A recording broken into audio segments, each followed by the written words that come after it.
So the transition here to Dr. James, Dr. Renshaw James, which again, I'm sure, like Dr. Magnuson, almost everyone, if not everyone here is well aware of who this wonderful person, musician, educator, conductor, my colleague as a tuba professor at Illinois State now. She has so many hats on. I don't know how she does it. She is the director of bands at Hendrix College and low brass professor there, as well as one of the founding members of the incredible Seraph Brass that you all know about. And thrilled that she's here to talk a little tuba with us today. So Gretchen, thank you, and it's all yours.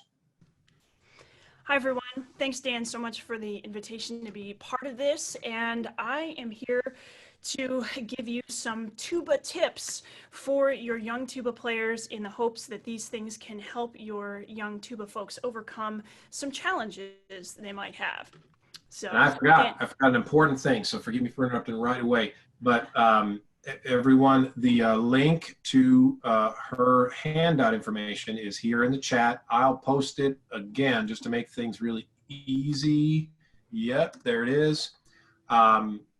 Gretchen would prefer that we have the screens split than sharing her screen, because you see she's got this great setup there to demonstrate some things.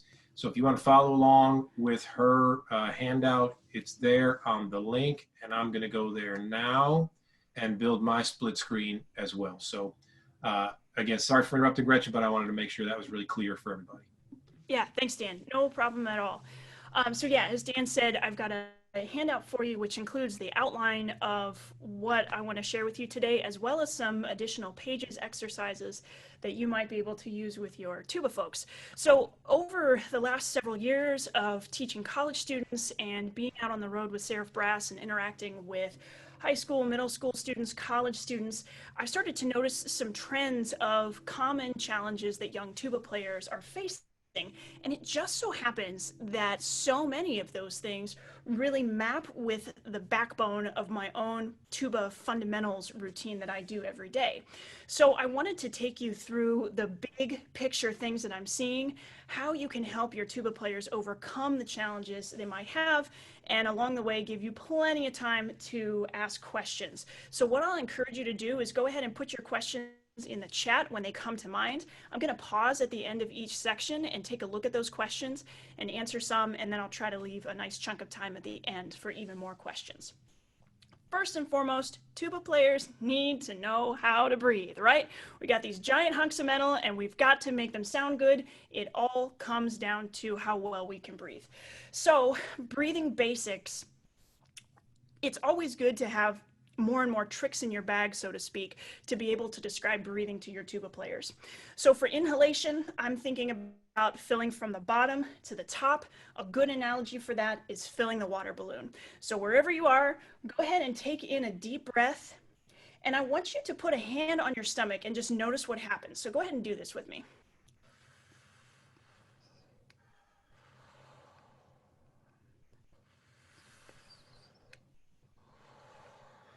So if you are filling from the bottom to the top, you should notice that your stomach will come out naturally, and that is okay. And in fact, it is 100% encouraged.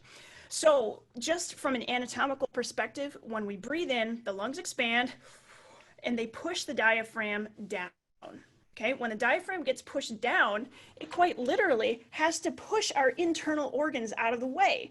They can't go back because we've got the lower part of the ribs and the spine there, so they've got to come forward. So it's a completely natural thing for the stomach to expand outward when students breathe in. Easy for folks to feel self-conscious about this, so I encourage you to just help your students get over that self-conscious aspect of breathing in. When we exhale, I like to use my ab muscles to control the release of the air. So the analogy here would be taking that water balloon and squeezing it from the bottom so that the water is forced out from the bottom to the top. So I will actually actively think about contracting my ab muscles when I push the air out, because that for me is what gives me the idea of support. We say support your sound, all that kind of thing in band rehearsals all the time. And this is the way that it translates for me, using the ab muscles to control the release of the air. So if you're able, if you're up for it, I would love for you now to join in a breathing exercise with me. So go ahead and stand up. You can do this from a seated position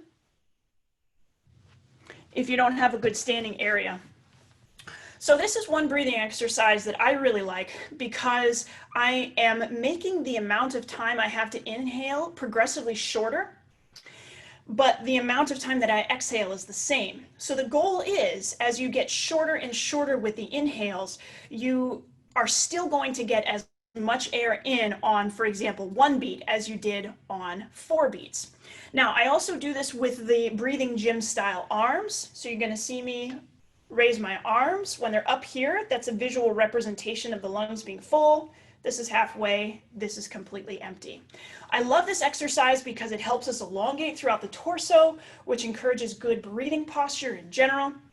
And it just feels really nice to get the torso and the lungs warmed up for the day. So if you would like to join me, go ahead.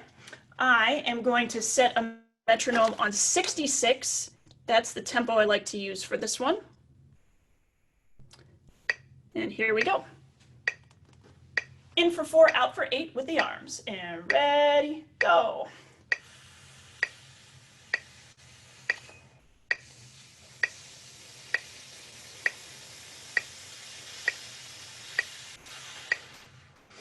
Okay, I'm going to turn up my metronome sound just a little bit, just in case you can't hear it.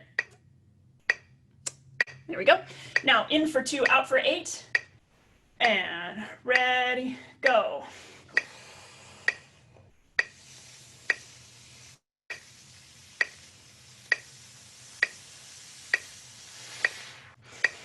Okay, as I'm doing this, I'm engaging those ab muscles to push the air out.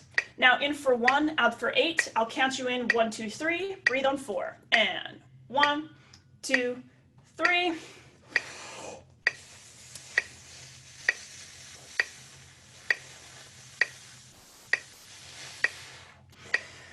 Okay, you should be feeling a pretty good workout now in the lungs.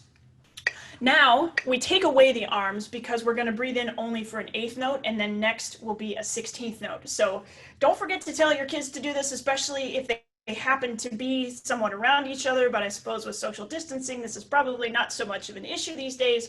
Whatever the case, when I get down to the 8th note and the 16th note, I don't do the arms. Instead, I'm going to put a hand on my stomach so I can feel it come out and then feel the ab muscles engage as they push the air out. Okay, so I'm going to count you in 2 and 3 and 4. Here we go. 2 and 3 and.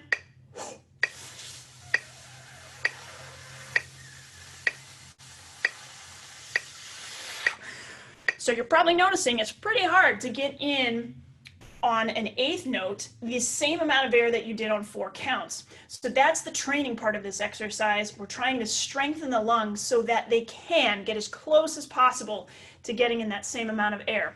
We'll make it even a little harder. This is the 16th note. And 1 E and a 2 E and a 3 E and a 4 E and.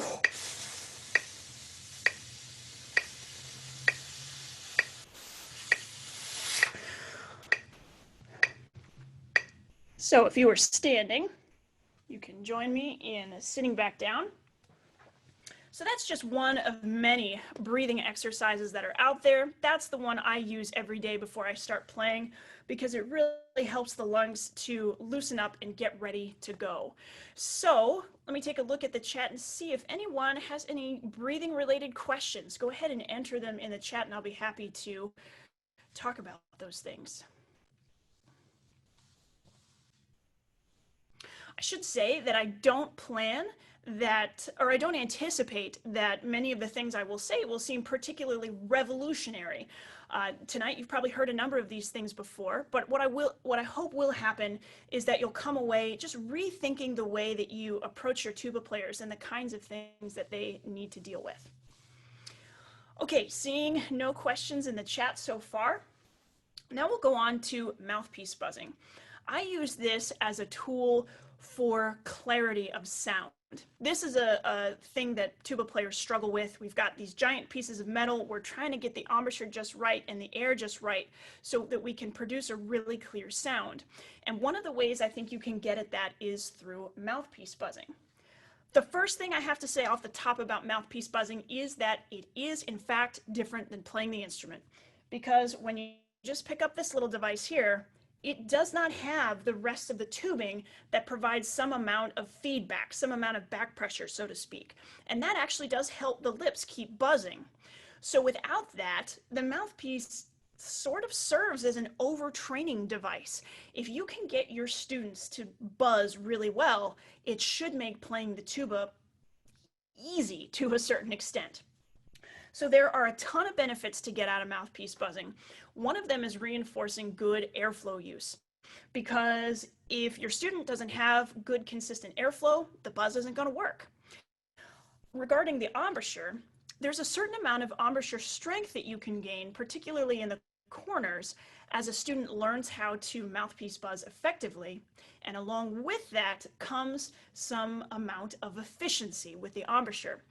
Because in order to be able to play more than just a couple of notes on the mouthpiece, you have to do it in a way that is efficient. And the exercises that I will show you will help you give some ideas about what that means. And finally, mouthpiece buzzing does a whole lot for students' development of their ears, their aural skills, which of course is a big thing. We always want our students to be able to hear things well, to be able to sing things in their heads so that they can ultimately play their instruments really well. So, some notes about mouthpiece buzzing. We want to encourage students to minimize the movement of the embouchure and instead encourage them to control the pitch changes with really subtle movements of the tongue.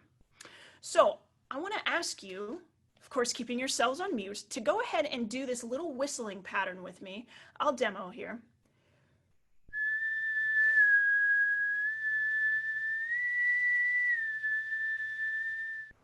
Okay, so do that again with me here in a moment, and I want you to pay really close attention to what your tongue is doing to make those pitches change. So try it with me.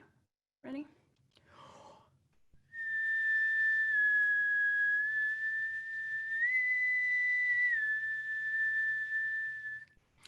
So in order to maintain a really consistent sound, you have to keep the whistle embouchure set, and what you're doing is making little subtle movements of the tongue inside the mouth. That is brass playing in a nutshell. The tongue position subtly changes, or can dramatically change, the airspeed, and airspeed is what controls the pitch. So I use whistling as a tool all the time to help students with airspeed changes. And finally, I know it's just the mouthpiece. I know it's just this tiny little hunk of metal, but I promise you, you won't be able to see it, but I'm going to be engaging my ab muscles like crazy to make sure I have really good support. Because like I said, the mouthpiece is kind of a form of overtraining. So if you'll take a look, you can scroll down through the handout a few pages. I wrote out a page called Fundamental Exercises for Common Tuba Challenges. And you'll see the mouthpiece buzzing section at the top. So these are a set of progressive mouthpiece exercises that you can use with your students.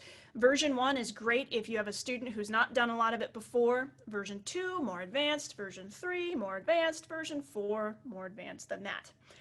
So I've got a tempo range of between 50 and 80, and you can go even faster depending on the student. But the idea is that you want to do each phrase in one breath. And the less experienced the student is with mouthpiece buzzing, the faster they'll probably have to go. And over time, I would encourage you to keep setting that metronome down so that you can encourage the student to develop even greater efficiency and breath control through these exercises. So I start in the middle of the range. So for your tuba players, most likely playing B-flat tubas, I would start on the B-flat that's printed. I'd go down by half step as low as possible. I'd go back to the tuning B-flat, and then I'd go up by half step as high as possible. When I use mouthpiece buzzing, I'm trying to warm up my entire range on the mouthpiece, so when I go to the horn, I'm basically ready for anything. As I demo this for you, you are going to hear a drone pitch, which is really important. That goes right back to the development of the ears. Now for me, I've been playing F-tuba today, and I've got my F-tuba mouthpiece. So I generally tweak my warm-up, especially mouthpiece buzzing, to fit the horn that I have or that I'm working with or warming up that day. So I'm going to start with an F, what is my middle F, so a fifth above what you see printed, but I'll just give you a little demo of what these exercises sound like. With the metronome, with the drone, whole 9 yards. 2, and turning.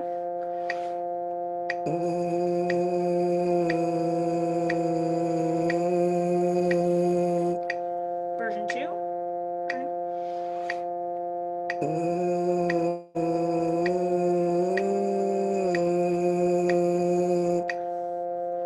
Version 3. And turning.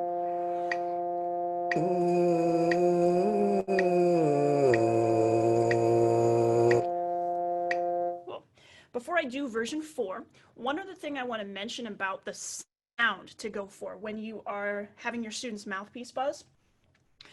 If we think of the sound of the mouthpiece buzz as core sound versus some extra fuzz, air sound, I'm aiming for 90% core buzzy sound, like a bumblebee kind of sound, with only 5 to 10% being that extra kind of fuzz. When I get that sound, that's telling me I'm being really efficient. So that's what your students should go for as well. Okay, now I'll do version 4 for you. And cutting.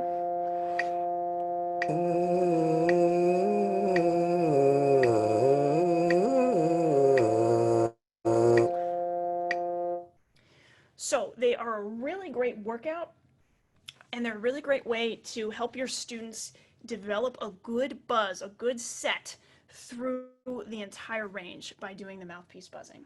Okay, so what questions do you have about mouthpiece buzzing? Anything coming to mind so far?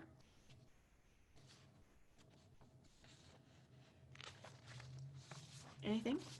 Feel free to enter it in the chat if you're thinking of anything. That's okay if a mouthpiece buzzing question comes to you later, throw it in the chat whenever you think of it.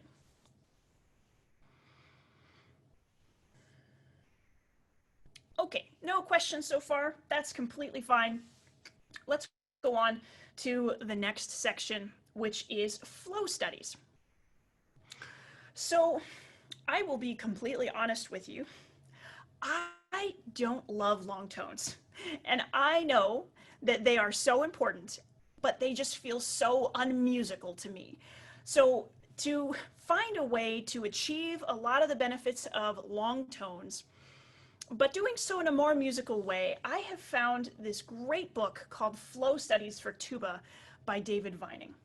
So these flow studies and other modifications that I'll show you are all about developing airflow and ultimately really smooth movement around the horn.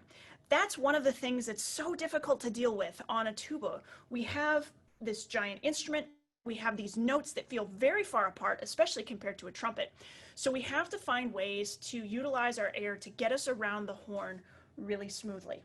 So I've put a link in the handout for you if you're curious about the book itself. I recommend the old edition, and it's just because it's the one I'm familiar with. There is a second edition. I just ordered it the other day. I am so excited to see it. But for right now, what I can highly recommend is what they call the old edition. Now, I'll be upfront with you. Most of these exercises in the book are probably doable by high school players. Only some of them, though, are probably doable and appropriate for middle school folks. So keep that in mind. But that's why I wrote out some what I called starter flow studies that are part of your packet. So the benefits of these exercises, and if you want to flip to the last few pages of the handout, you'll see these flow studies, these excerpts that I've given you. The benefits include airflow, of course. Breath control is another big one, and also smoothness. So I like to think of these exercises as long tones that move and that are musical, and that's why I love them, and that's why I come back to them every single day. So I'm going to demo some excerpts from the Vining Flow Studies. We've got number 1 up first, and this book is set up in 3 sections. There are slow flow studies, then medium flow studies, then fast flow studies, And as their title implies, it's just all about moving air with slower moving patterns, then faster moving patterns, then even faster moving patterns. And the book is set up such that you're supposed to do 2 slows, 2 mediums, and 2 fasts each day. And when I get through those, I feel really good and ready for just about anything that might come my way that day with playing. So when I do these, I'm always playing with the metronome and always with some kind of beat subdivision to help me maintain a really steady tempo. I use a tempo of half note equals 66 for this first one. And I'm also playing with drone pitches. This is huge in terms of helping your tuba players develop their ears. If you can help them learn how to adjust to a drone, you are then helping them be ready to adjust to the folks that they're playing with in the band. And so that's why it is so important to include drone practice, especially in these relatively simple exercises. So I will demo just a few lines or a few phrases so you can see what this sounds like.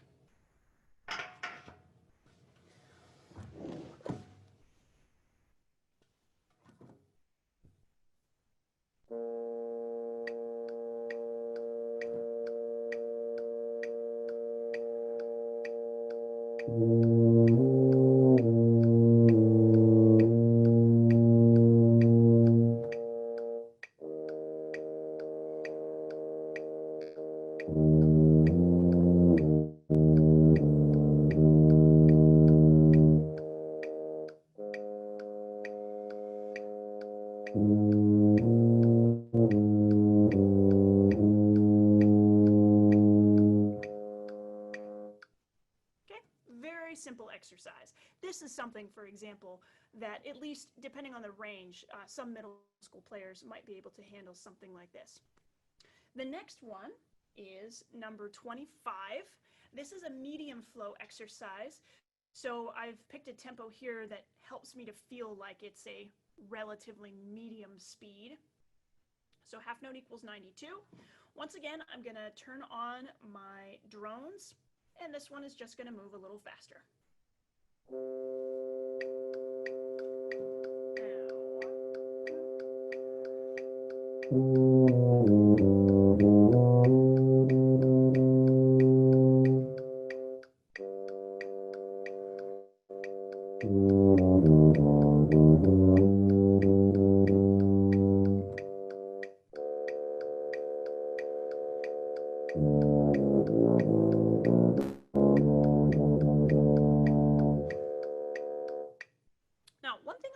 Exercises that I haven't mentioned yet.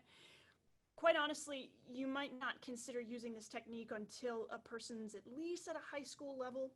That's the idea of incorporating flutter tonguing. So let me just demonstrate what I mean. I'll keep going in this exercise a little bit, and then I'll explain why I think flutter tonguing can be useful.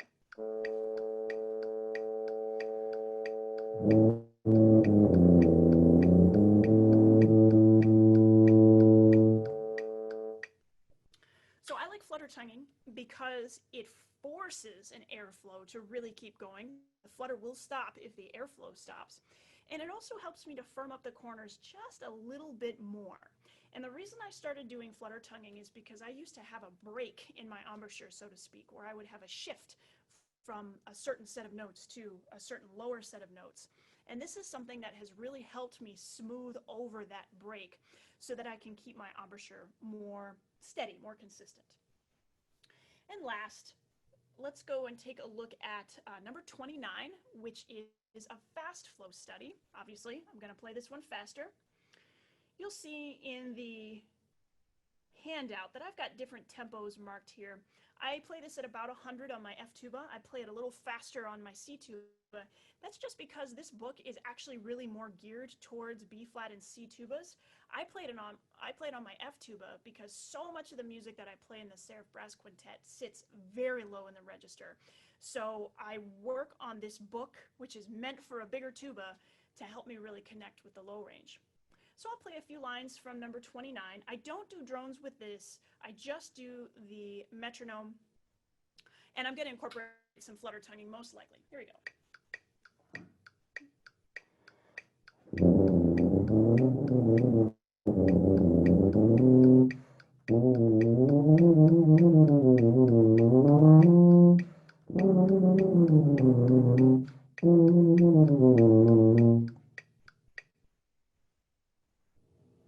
So that's just a little taste of the Vining flow studies. Now, like I said, I completely understand that, especially some of the fast flow studies, but even some of the others would be too difficult for some younger players. So what I would encourage you to do is maybe come up with your own flow studies that achieve those kinds of ideas. So if you go back to the page in the handout that says fundamental exercises for common tuba challenges, you'll see that I wrote out a few starter flow studies that achieve the same kinds of ideas, but are maybe a little bit more digestible for younger players. So just a quick demo on these. I've got suggested tempos written there, but you can, of course, adjust those as necessary. Here's number 1.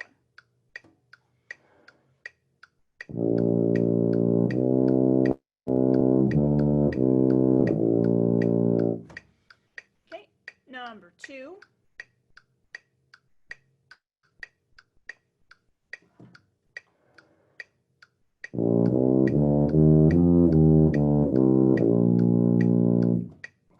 And number 3.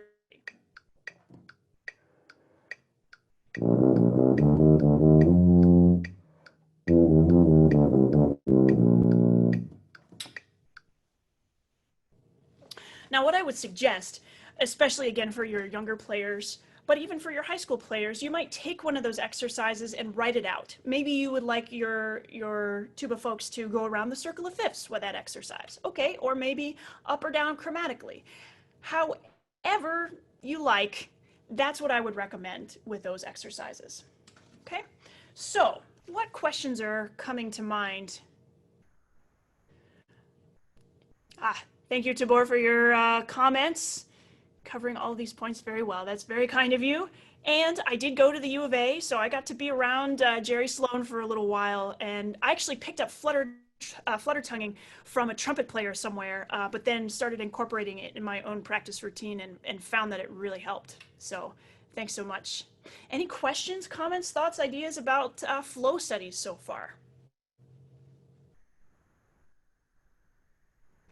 Feeling good? All right, we'll keep on going. One of the next challenges that I see tuba players having is having really good, clear articulation. So the way that I wanted to approach this was just going back to the basics. Again, a lot of these things you've probably heard before, but maybe I'll describe them slightly differently in a way that you can then use to help your tuba players get better. First and foremost, airflow. Good airflow is at the root of being successful with good, clear articulation. You need the right airspeed, depending on what range you're in, and you also need just enough embouchure firmness to make sure that the lips will stay together enough to buzz against one another. I bet a number of you have heard of the water faucet analogy before, and if you haven't, here it is. The water faucet analogy is the idea that when you turn on the water faucet, water just comes out constantly. It's not a big deal. That's the way we want our air to be. And just right out. Now, here's where it connects with articulation. Perhaps when you were a younger person, you may have turned on that water faucet and then maybe you flicked your finger at it and tried to make a mess all over the bathroom just for fun, right? Same kind of thing happens with articulation. The goal is for us to have a consistent stream of air that we're then just going to flick. We're going to use the tongue to flick the roof of the mouth, and that's articulation. That's what creates the articulation we need. One of the really great tools that's out there for, not just out there, it's just a thing you can do. You don't even need anything except yourself, is what I call wind patterning, where I will ask a student to just articulate with air a passage in their music. For example, that kind of thing. So this might seem really silly to do, but it's important. I would love for you to join me in wind patterning 2 whole notes tied together, okay? So take a nice big breath We're going to wind pattern 2 whole notes tied together. I'll put on a metronome. Here we go. 2, ready.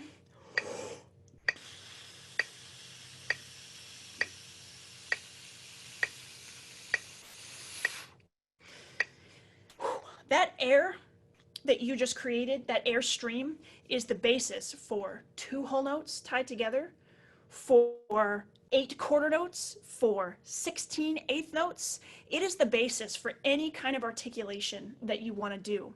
So it's really important to make sure that your students are using a good, solid airstream when they're articulating, because that might be at the cause of their lack of clarity. Now, regarding what the tongue is actually doing, it's important to choose an articulation consonant that works for your student. As a default, I like to use D, D as in dog, because it's not too heavy, it's not too light. It just allows that flicking kind of sensation, not requiring too much surface area of the tongue to achieve. Another common one is T. That one I like a little bit less, especially for teaching articulation, because it uses a little more surface area of the tongue. It's easier for the tongue to get stuck to the roof of the mouth if a student is thinking about T. So now, the next thing to think about is that we have to combine the consonant with a vowel shape that is appropriate to the range that we're playing in. And here comes the garden hose analogy, which is one of my favorites. So in case you're not familiar with the garden hose analogy, imagine you've got your garden hose, doesn't have a nozzle on it or anything. You turn on the water and the water's just coming out. That is our airstream. So just like that, the water's coming out. There's nothing impeding the progress of the water. That is the same thing when we breathe in and we breathe out and we keep the tongue low in the mouth. So I'd ask you to just try saying O, forming the vowel shape O in your mouth, and just feel how low the tongue is. Okay? When the tongue is low and it's out of the way, like I said, that's just like we breathe in, we're breathing out, the airstream is not being impeded at all. Next, let's say that you want to take the garden hose and it's not quite reaching the plant you want to water way over there, but you don't have any more hose. What are you going to do? You're going to put your thumb over the end of the hose to try to get the water to shoot further. Okay, so the equivalent of doing that in brass playing is thinking, let's say we put the thumb halfway over the garden hose opening. This is the equivalent of thinking ooh. So now say ooh, form that syllable in your mouth, ooh. And you should notice the tongue come up to about the middle. Now what's happening is the tongue is getting in the way of the airstream such that it's going to force it out of a smaller space, which means it will go faster. Finally, you put the thumb over the garden hose even more. Now it's like we're saying E. So say E, E. The tongue goes way up to the roof of the mouth. It really closes down the space that the air can come out, and now the air is really fast. So the other great thing, and I'll mention this here, the other great thing about the garden hose analogy has to do with the embouchure as well. When you put the thumb even partially over the garden hose, you have to increase the amount of strength that you're using in the thumb to be able to hold the thumb there and hold the thumb against the water. Same thing is true of the embouchure corners. When you play a little higher, you've got to use a little more firmness here so that the lips don't get blown apart. And of course, when we put the thumb even further over, we've got to use quite a bit of strength. And that's the same thing as using even more firmness in the corners to help keep the lips together while you're blowing really fast air across them. So all that being said, when you are articulating in the middle range, you can use do. Do, do, do, do, do. When you're articulating in the low range, do, do, do, do, do. In the high range, dee, dee, dee, dee, dee. So that's how you combine the consonant that you use for articulation with the vowel shapes that help you with the various parts of the range. So now I'd love for you to join me on a very basic little wind pattern. Just do 4 quarter notes with me. First thinking do, and I'll demo.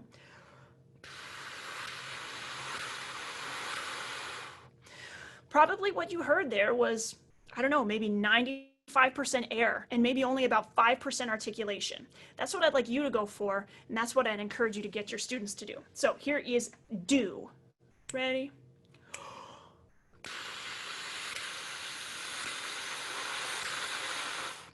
Okay, now switch to do.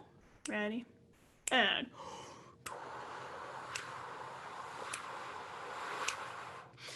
last, we'll switch to D. Ready? And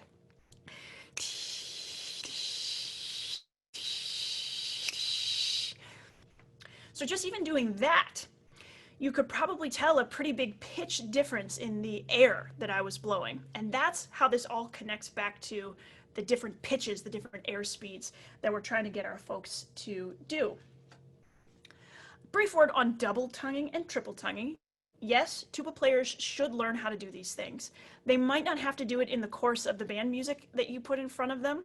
In fact, it's probably rare. It was probably very rare that high school tuba players run into passages that they have to triple tongue in particular, but you just never know. And why not prepare them for the eventualities of hopefully continuing to play and potentially playing even more and more difficult music that might require them to do these things at some point. Number one thing about multiple tonguing is to learn it slowly and learn it really well slowly and gradually build up the tempo. When I first learned multiple tonguing, I had a teacher who was of the mindset that, well, since you only do multiple tonguing in fast tempos, you should just learn it quickly. And then I got to college and I had to relearn how to multiple tongue. So I want to encourage you to help your students learn it really slowly. I like to use DG, the DG consonants, or TK consonants are also good for this. You're still going to combine it with OUE for the different ranges, and the air is still the driving factor. You're going to really need to remind your students to keep that water faucet turned on. Okay? So for double tonguing, it's important to note that the back syllable, the G or the K, often needs a little extra effort to sound truly equal to the front syllable, the D or the T. So if you would, just try a little basic double tonguing exercise with me. Let me demo what I mean. We're going to wind pattern here.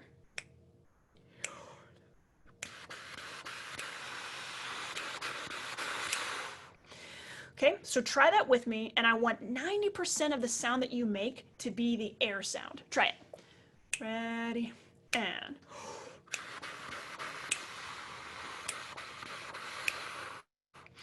Okay. Now, I want you to do it one more time. I forgot to ask you to put your hand in front of your face so that you can really feel that constant airstream. Try it again. Ready, and...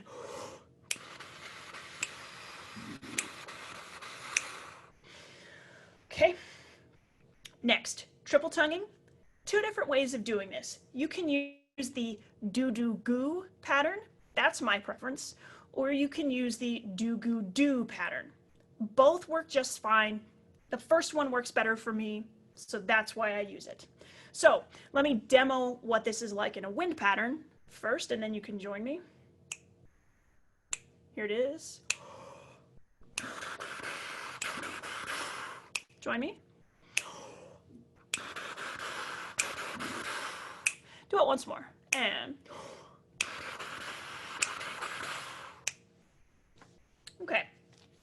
So now for some exercises, if you look on that fundamental exercises for common tuba challenges, I've given you several different, well, just two different articulation exercises that you can use. These are very common patterns out there in the world of articulation patterns. And so what I do with these is I will take, for example, the two bars they're associated with number one. I'll play that pattern on each note of a scale. I'll usually just play the ascending half of a scale with this.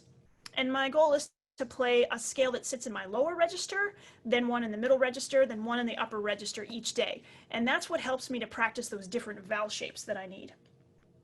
So let me demo just a little bit of this so you can hear what you might encourage your students to go for.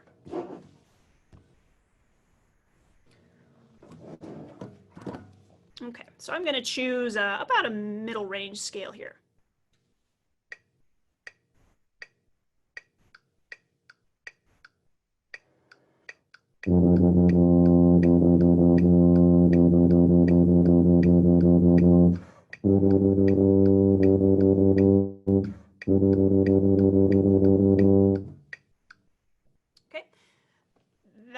tempo of 80 and I was using single tonguing for that. Now I'll use that same exercise, number 1. I'm going to increase the tempo to 100.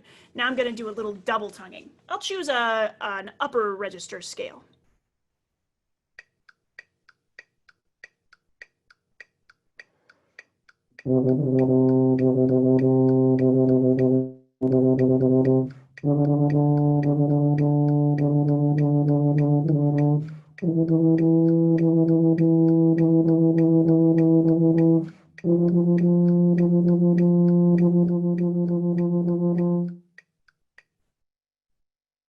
So overall, I'm trying to use a really smooth approach, and I think that's a really good place to start when folks are learning double tonguing. Now I'll do one more. Here's the triple tonguing example. I'm going to change the metronome to 72. I'm going to use a B flat major scale for this.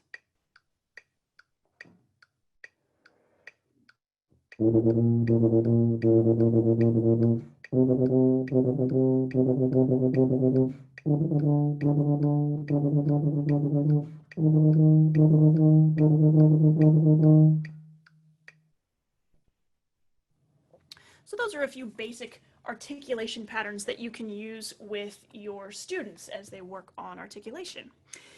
Any questions, thoughts, ideas about articulation? Feel free to put them in the chat if you've got anything.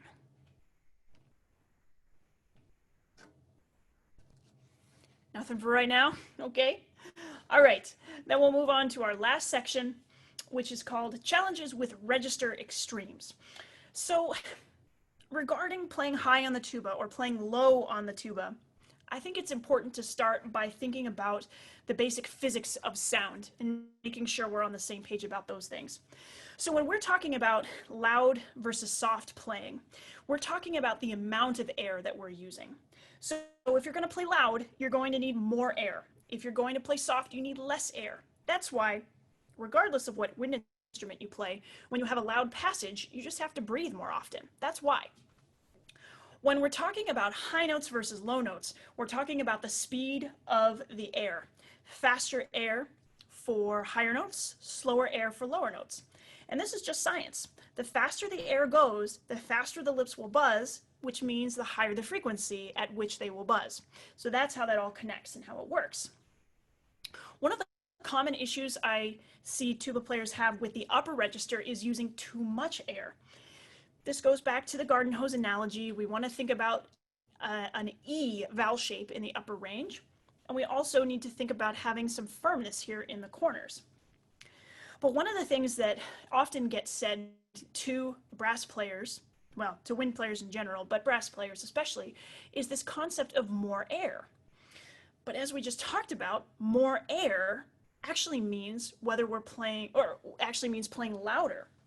So especially in the high range, I know this might seem weird and might seem counterintuitive to some folks. It's actually better to think less air in the high range. The reason is because if we encourage young players to play with more air in the high range, it's quite possible that their corner firmness, their embouchure corner firmness is not strong enough to be able to hold back that air. And instead what happens, the lips will blow apart, they won't buzz against each other, and then they won't be able to get out any sounds. So what you really mean, I think, when you say more air to your young brass players is faster air.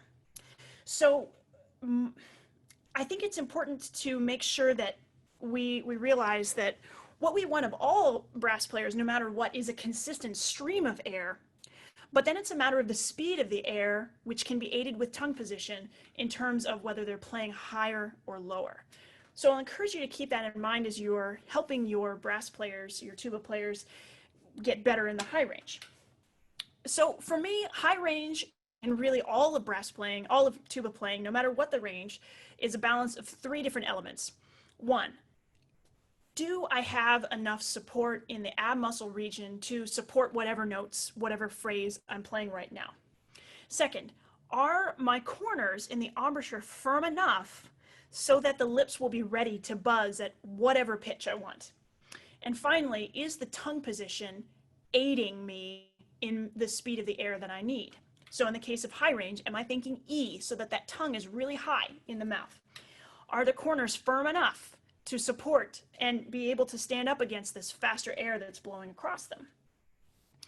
So I encourage you to help your tuba players develop their upper range with really simple exercises that start in the middle range. So if you'll scroll to the fundamental exercises for common tuba challenges page, at the very bottom, you'll see a couple of very basic looking range exercises. And that first one, I have starting dead in the middle of the range. The idea is you start them in an area where they sound really good, and then you try to transfer that upwards through the range. So I'll do a little demo with this. I like to use quarter note equals 60 for this. And for me, since I'm on my F tuba, I'm going to start in the middle of my range, which is a C, a fifth above what you see printed.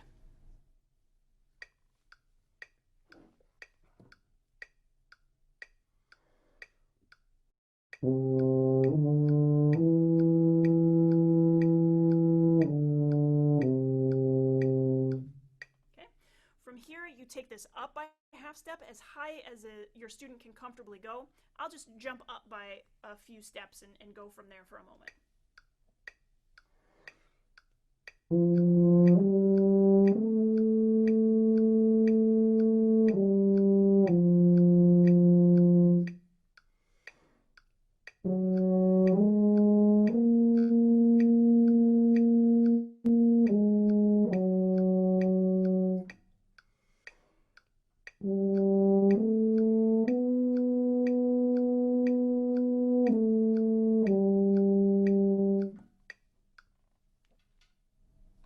So you can choose to help your students develop their ear and finger connection by just giving them those two measures and say, okay, take it up a half step.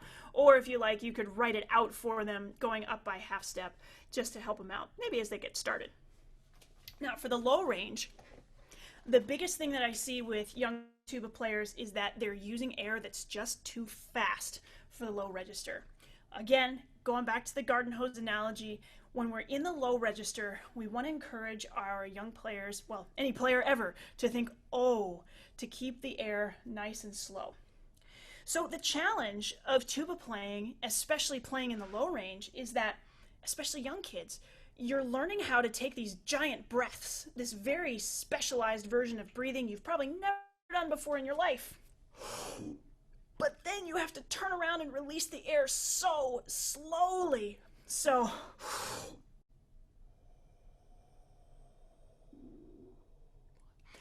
and how many 10 or 12-year-olds do you know who have that kind of control over their bodies? Exactly. This is why so many young folks will struggle with the low register, because of this very thing. So, couple things you can help them think about. There's a phrase I love called fogging the mirror, as a way to get the players, your young kids, your high school kids, to think about the kind of air they need. So if you imagine a piece of glass or a mirror in front of you and it's got a spot and you want to, wipe it off and make it look nice, just imagine the kind of air that you would use for that.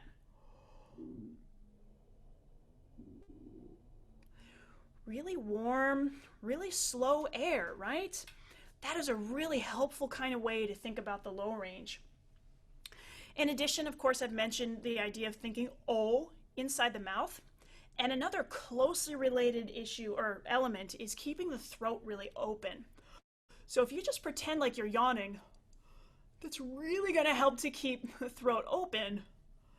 And that's a really good way to help make sure that your young folks are not accidentally impeding and thereby speeding up the airflow with either the throat or with the tongue. Again, as with high range, with the low range, you do still need a certain amount of ab muscle support. You still do need some firmness in the corners. And like I said, tongue position, nice and low. So let's go now back to that fundamental exercises page, and I'll do a little demo of the low range exercise. I'll go ahead and play this one at pitch, and I'll take it down by half step for a few steps.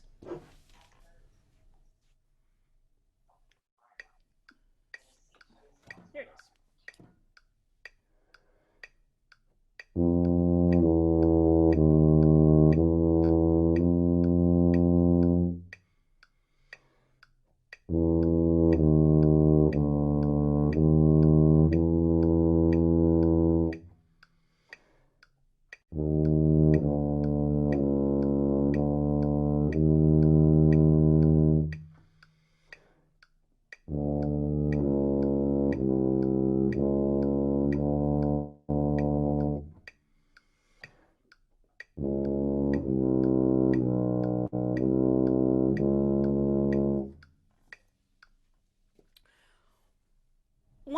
one other tool that you can incorporate with either this exercise or really any exercise ever is air attacks. I love air attacks because if you're going to air attack a note, in order for it to speak right when you want it to speak, you've got to have perfect alignment of several elements: the ab muscle support, the firmness in the corners, and the airspeed, which of course is largely controlled by the tongue position. This is an extremely helpful tool in the low range in particular, because it will really show students if they have slow enough air or not, if the embouchure corners are in the right place. So just going back to a brief bit of this exercise, I'll show you what I mean with air attacks.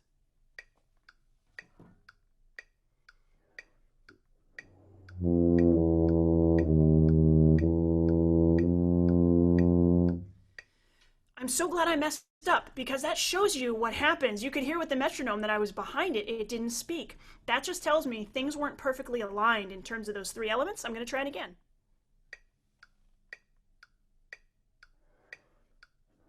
A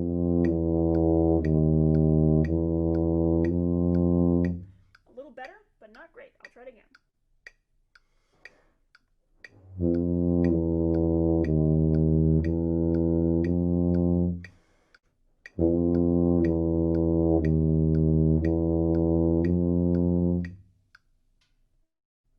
So I just kept tweaking the support level a little bit until I got it to just the right place. That's what it felt like to me. And that's what I would keep doing if I were incorporating air attack exercises into my warm-up. So to kind of put everything together here, what I see in young players, the struggles that they have, it really seems to come down to fundamentals of tuba playing that are in need of some bolstering. And so I would encourage you to, take maybe 15 to 20% of the time that you might spend with your students working on all region etudes or solo and ensemble, or if they're in instrument sectionals. See if you can take 15 to 20% of that time you have with them, devote it to some of these kinds of fundamentals, because really it's these fundamentals, it's about being able to play the tuba well, that will ultimately help your students sound really good on their all region etudes, on their solo and ensemble stuff, and ultimately sound really good in your band. I think so many times it's so easy to get wrapped up in, oh, I gotta practice the etude, I gotta practice the etude. Here's the thing. Of course, I'm fortunate that I've been playing in Serif now for a few years, and I know the show really well, and I know what the book requires of me. But when I get ready for a tour these days, I don't really practice the music on the tour. What I need to practice is being a good tuba player. And that's ultimately what your students will benefit from the most. So see if you can get them hooked on these tuba fundamentals in their early days, and it will really carry them very far throughout the rest of their tuba playing lives. So with that, I'd be thrilled to hear any questions, either putting them in the chat or if you just want to unmute yourself and fire away.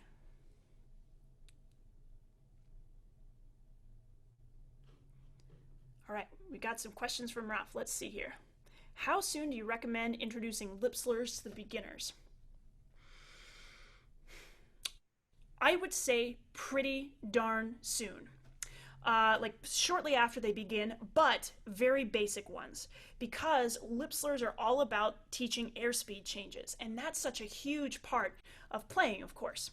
One of the tricks, I didn't have a good place to share this with you, one of the tricks I use for lip slurs is what I call hand whistling. Now, of course, doing this carefully and with appropriate amounts of hand sanitizer in the day and age that we live in right now. I put my hand up to my face like this, and I would do something like this.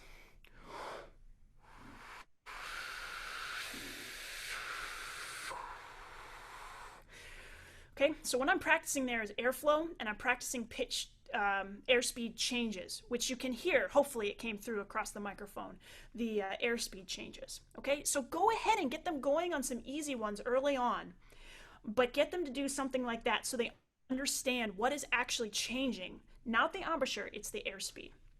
Your other question, Ralph, was thoughts on starting tubists on trombone and then switching, or do you prefer to begin on tuba? Oh man. If it were me, I would probably prefer to have them begin on either euphonium or tuba. The reason I suggest euphonium is because with it being a conical instrument, like the tuba is a conical instrument, just the overall approach to blowing air through the instrument is more similar from euphonium to tuba than I think it is from trombone to tuba. Now, I think my top preference would be just go right to the tuba and help them connect with that really slow air early on. And it's gonna take some time, but they'll get there, especially if you're really clear on your concept of how slow that air needs to be. So that's what I would say on the trombone, euphonium, tuba front. What other questions do y'all have? Are there any other challenges? Here's another one I wanted to pose. Are there any other challenges that your tuba players are facing that you want to ask about?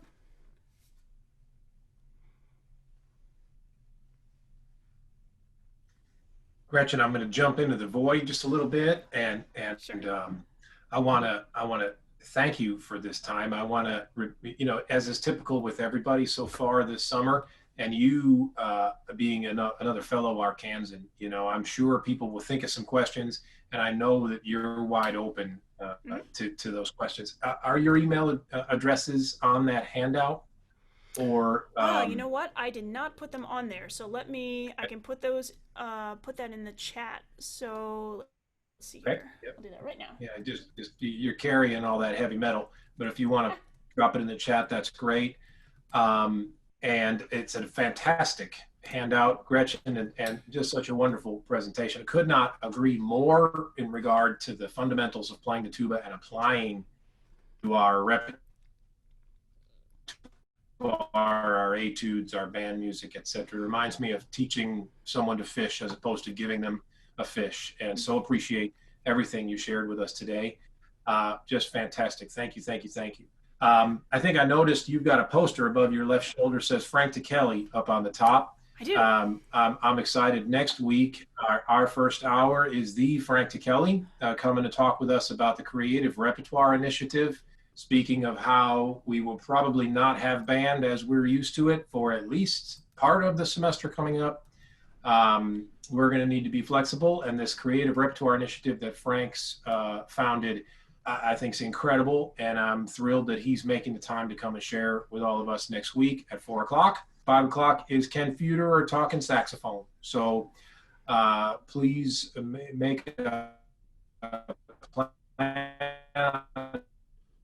calendar to come back and join us next with you. So with that, thanks for joining us, everybody, for this afternoon. It's 7 of 10. We've got 3 more, 8, 9, 10, the rest of this summer here. And particularly, again, thank you again, Gretchen, for making this time and the wonderful presentation. And we'll see everybody soon.